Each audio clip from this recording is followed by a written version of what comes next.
乡亲啊，继续来看花莲光复灾区的义主团队，伫咧第一线煮饭，互受灾户甲志工来食饱。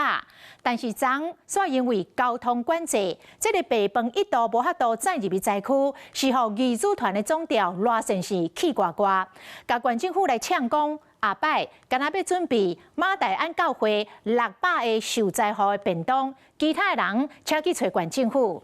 也毋过虽然抢话抢真重，但是也是真担心灾民会枵巴肚。义主团早起一透早，也是准备6-7粒的便当去发放。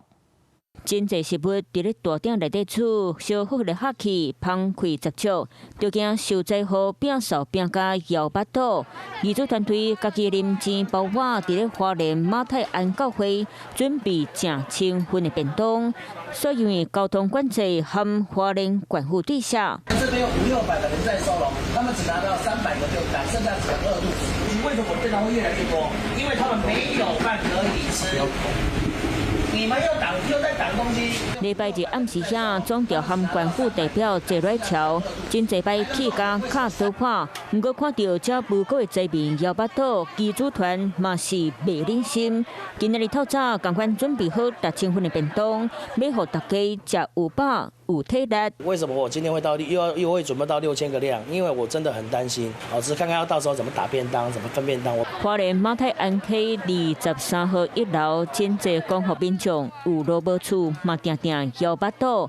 农粮署嘛宣布到立支援，为今仔日开始，逐工准备便当，由国军和志工来分送。安那官府嘛来向义主团来回息嘞。今天诚如刚刚我们警察局所说，只要是 送餐食，送便当、送餐食，甚至是有义主团立即表明这个车辆的前进的用途，我们现场指挥交管的人员一律放行。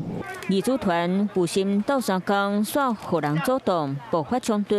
如今县府对着配套，中央嘛来斗支援，互相合作，互灾民食有饱、有气力来变动环境。Hello， 我是蒋欣梅，想要抢先掌握最及时的新闻资讯吗？赶快订阅、按赞、开启小铃铛，锁定华视新闻 YouTube 频道。